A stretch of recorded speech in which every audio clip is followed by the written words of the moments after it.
عليكم ورحمة الله وبركاته. الحمد لله رب العالمين، والصلاة والسلام على سيد الأنبياء والمرسلين، أما بعد.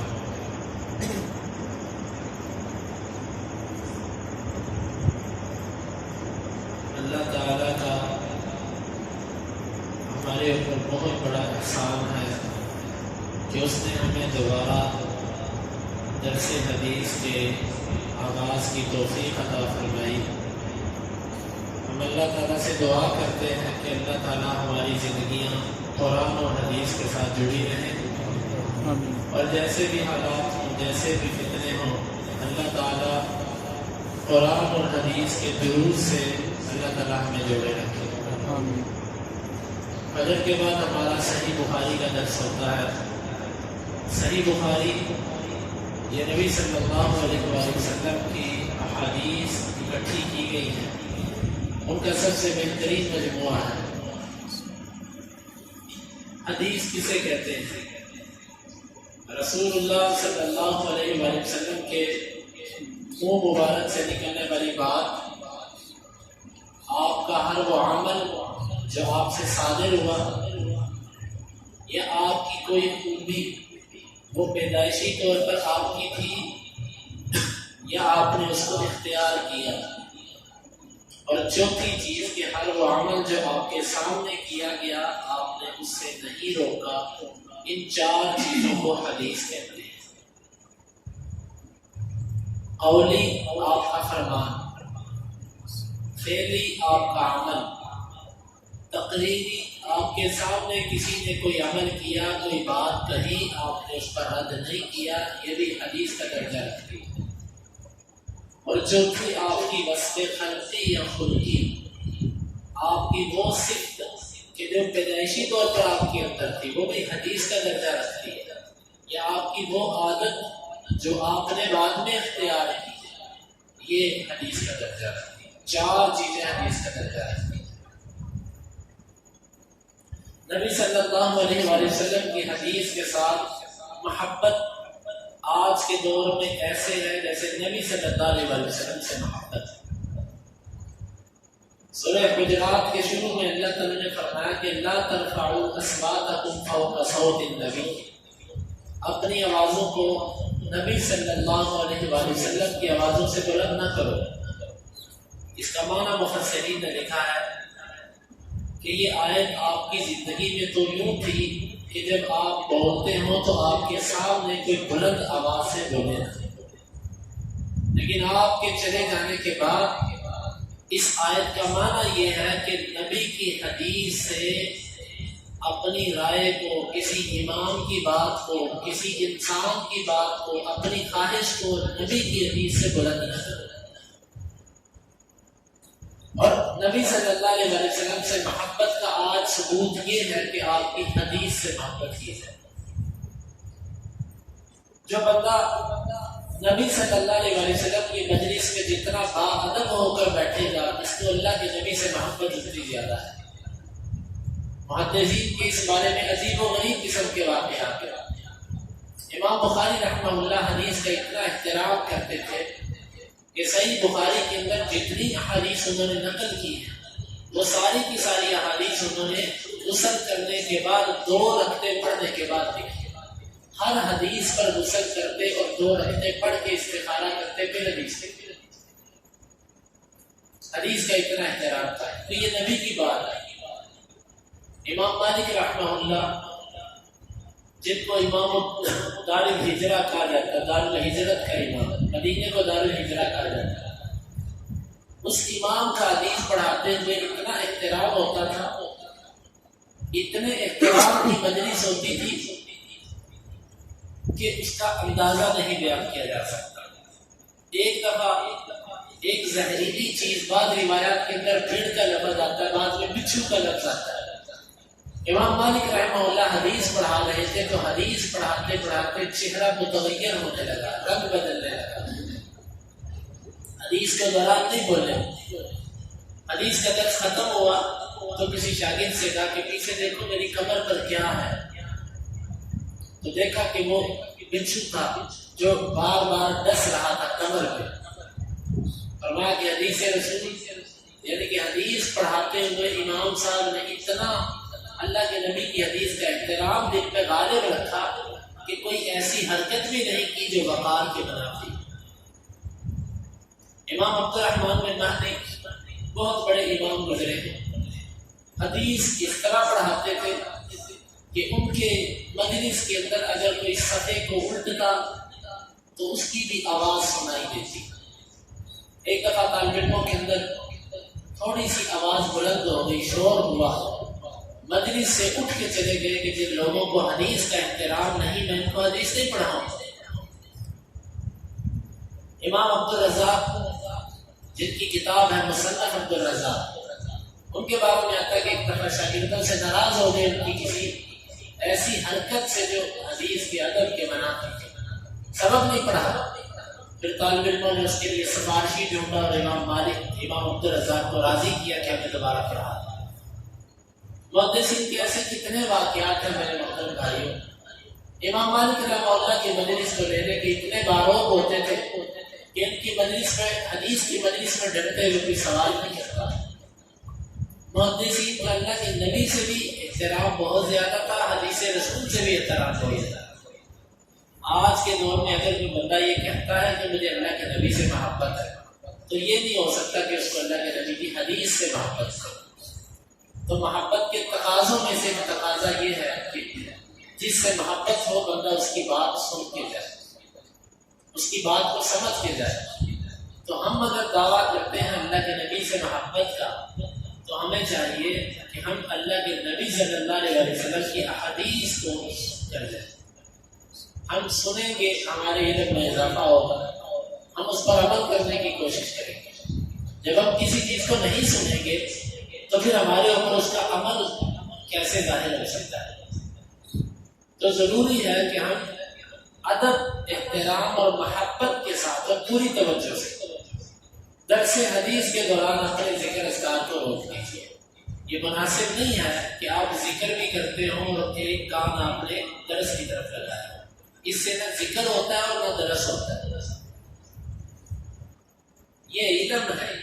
ذکر اذکار کو اس درس کے بعد رکھیے. علم مقدم ہے تفریح عبادت سے. تو پوری توجہ کے ساتھ آپ درس حدیث کو سماعت کیجیے، کیونکہ ذکر کے دوران بھی جب آپ کا دل اور دماغ حاضر ہوگا تو وہ ذکر آپ کے مزاج پر بھی اثر کرے گا، آپ کی تربیت اور اخلاق پر بھی اثر کرے گا. ہم بہت ذکر اذکار کرتے ہیں لیکن ہماری عادات نہیں بدلتی، ہمارے اوپر اس کا کوئی اثر نہیں چڑھتا. اس کی وجہ یہ کہ نہ دماغ حاضر ہوتا ہے ذکر کے وقت اور نہ دل حاضر ہوتا ہے اور نہ کان حاضر ہوتے ہیں. کانوں سے کچھ اور سن رہے ہیں، دل و دماغ سے کچھ اور سوچ رہے ہیں اور زبان سے کچھ اور پڑھ رہے ہیں. اور بس چلے تو ہاتھ اور پاؤں بھی چلتے ہیں دوسری چیزوں میں. تو پہلے حدیث نبوی کو پورے ادب، احترام، محبت کے ساتھ دل و دماغ پوری توجہ دیجیے حدیث کی طرف. مسئلے کو سمجھیے، یاد کیجیے، اس پر عمل کرنے کی پھر آسانی ہو جائے گی. مسئلہ جب اچھی طرح سمجھیں گے، یہ جو آپ سنتے ہیں الفاظ، یہ عبادت ہے. یہ جو مجلس ہوگی یہ عبادت ہے. اللہ کے فرشتے اس کو ڈھانپتے ہیں اور بتاتے ہیں کہ اللہ فلاں فلاں بندہ فلاں جگہ پر فجر کے بعد نیند کے وقت کو قربان کر کے تیرے نبی کی حدیث سننے کے لیے بیٹھا ہوا ہے، تیرے نبی کا فرمان سننے کے لیے بیٹھا ہے. تو ہم انشاءاللہ کس طرح یہ پہلے ہمارا سلسلہ چلتا تھا. حدیث کی بہترین کتاب ہے صحیح بخاری، جس کے لیے امام بخاری رحمہ اللہ نے بڑی قربانیاں دی، بہت قربانیاں دی. صرف ایک قربانی کا ذکر کرتا ہوں. سفر کے دوران امام مالک امام بخاری رحمہ اللہ کی جیب میں پیسے تھے، وافر پیسے تھے. تو سفر کے دوران اپنے ساتھی کو بتا دیا کہ میرے پاس اتنے پیسے. بس شیطان نے اس کو بہکایا کہ اس نے اٹھ کے شور مچا دیا کہ میرے اتنے پیسے گم ہو گئے کشتی کے اندر، میرے اتنے پیسے گم ہو چکے. اب امام بخاری رحمہ اللہ پریشان ہو گئے.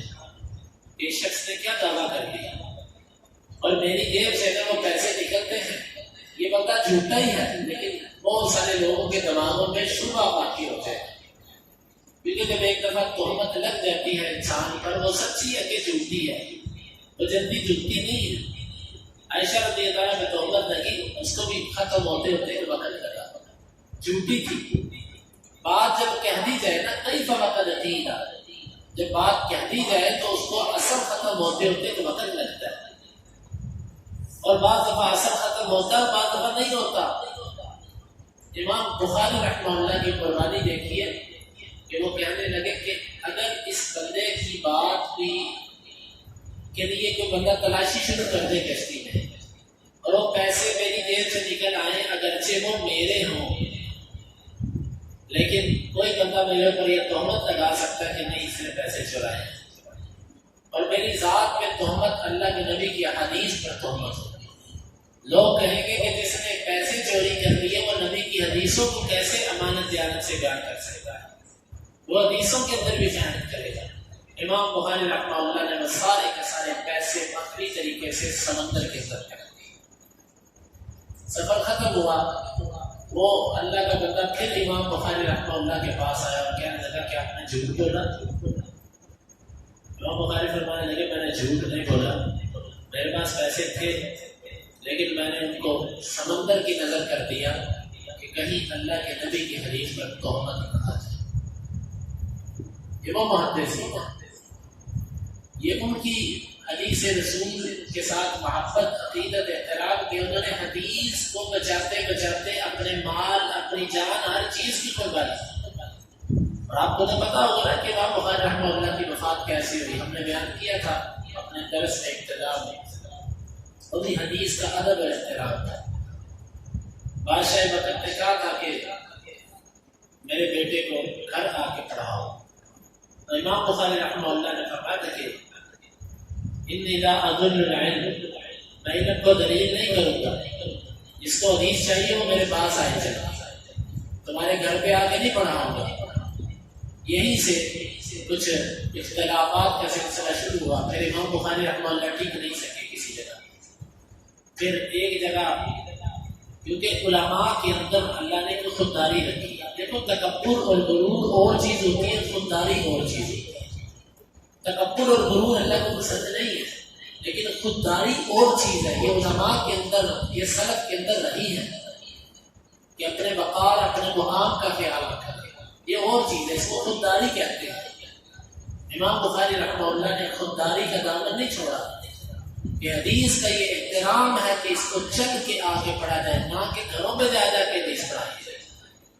بالآخر امام بخاری رحمہ اللہ ان صدموں کو دلوں پر لیتے لیتے جب زمین کے لیے تنگ ہوتی کہ پھر امام بخاری رحمہ اللہ کی وفات ہوئی عید کے دن. رات کو صبح عید تھی، امام بخاری رحمہ اللہ کی وفات ہوئی. تو یہ اس عظیم اللہ کے ولی کی یہ محنتوں کا ایک ثمرہ ہمارے سامنے ہے کہ ایک کتاب 2 جلدوں کے اندر صحیح بخاری ہمارے پاس موجود ہے. ایک ایک حدیث کی خاطر مہینوں مہینوں سفر کیے علماء نے کہ ایک حدیث ہمیں مل جائے. اللہ کا شکر ہے کہ ہمیں اب ساری کی ساری حدیث ایک جگہ پر اکٹھی ملتی ہیں، لیکن آج امت کے لوگوں کے پاس اتنا وقت نہیں ہے کہ وہ بیٹھ کے اس کو سن سکیں. تو بھائیو دوستو، اللہ کے نبی سے محبت کا ثبوت یوں دینا ہے کہ اللہ کے نبی کی باتوں سے محبت کریں. اور محبت کا اول تقاضا یہ ہوتا ہے کہ بات کو پوری توجہ سے سنا جائے اور سننے کے بعد عمل کی کوشش کی جائے. تو جو درس ہوگا اس کو آپ بھی سماعت کیجیے. اس کے بعد یہ جو ہمارا سلسلہ ہے چینل کا، اس کو یہاں سے دوسرے لوگوں تک پہنچائیے. اپنے گھر پہ جا کے سنائیے ان کو یہ درس، اپنے بیٹوں کو، بیٹیوں کو، سب کو بٹھائیے. ان سے کہیے کہ یہ 10 منٹ کا 15 منٹ کا درس ہے، اس کو سنو، سب کے سب سنیں. تو یہ تبلیغ ہے، یہ دعوت ہے تاکہ نبی صلی اللہ علیہ وسلم کی جو زندگی تھی وہ ہمارے سامنے آ سکے. لقد کان لکم فی رسول اللہ اسوۃ حسنہ. نبی صلی اللہ علیہ وسلم کی زندگی تمہارے لیے بہترین نمونہ ہے. یہ نمونہ کیسے ثابت ہوگی؟ آپ کی احادیث کو ہم سنیں گے، ان سے ہمیں پتہ چلے گا کہ آپ کی زندگی کیا تھی. پھر وہ ہمارے لیے مشعل راہ ہے، پھر ہم اس پہ چلے سکتے. ہم سنیں گے نہیں، ہمیں مسائل کا پتہ نہیں چلے گا، کیسی کامیابی. تو دیکھیے کئی ہمارے ساتھی جب سے ہم نے بخاری کا درس شروع کیا، یہ 5واں سال شروع ہو چکا ہے. 4 سال ہو گیا الحمدللہ بخاری کا درس، یہ 5واں سال ہے. 2000 کے قریب حدیث ہوئی. آپ دیکھیں کہ ابتدا میں ہمارے ساتھ کتنے ایسے بزرگ تھے، کتنے ساتھی تھے جو بخاری کے درس میں شروع میں تھے اور شوق سے سنتے تھے، لیکن آج وہ ہمارے درمیان موجود نہیں۔ بہت سے ہمارے ساتھ میرے ذہن میں ان کے نام کو گردش کر رہے ہیں۔ ایک وقت آئے گا بھائیوں ہم بھی نہیں ہوں گے، ہمیں کوشش کرنی چاہیے کہ ہماری زندگی کا آخری وقت تک ہم حدیث کے ساتھ بیٹھے، تاکہ جب ہم اللہ تعالیٰ کے پاس جائیں تو اللہ کے یہاں فرشتے کی گواہی دے کہ رب العالمین کے آخری وقت تک زندگی بھر تیرے نبی کے فرامین کے لیے بیٹھا رہا، تیری کتاب پر یہ بندہ بیٹھا رہا۔ تو یہ دو دروس ہیں ہمارے فجر کے بعد درس بخاری، عشاء کے بعد درس قرآن۔ تو تمام بھائیوں سے درخواست ہے کہ اہتمام کے ساتھ ان درسوں میں شرکت کریں۔ اللہ تعالیٰ ہماری قرآن اور حدیث سے محبت کو بڑھائے۔ اللہ تعالیٰ ہمیں ان دو کتابوں سے ایسا لگاؤ پیدا کر دے کہ ہماری زندگی ان کے ساتھ جڑ جائیں۔ یہ تبھی ممکن ہے جب ہم ان دونوں کے لیے وقت نکالیں گے۔ اللہم انفعنا بما علمتنا وعلمنا ما ينفعنا وزدنا علما وآخر دعوانا الحمد للہ رب العالمین۔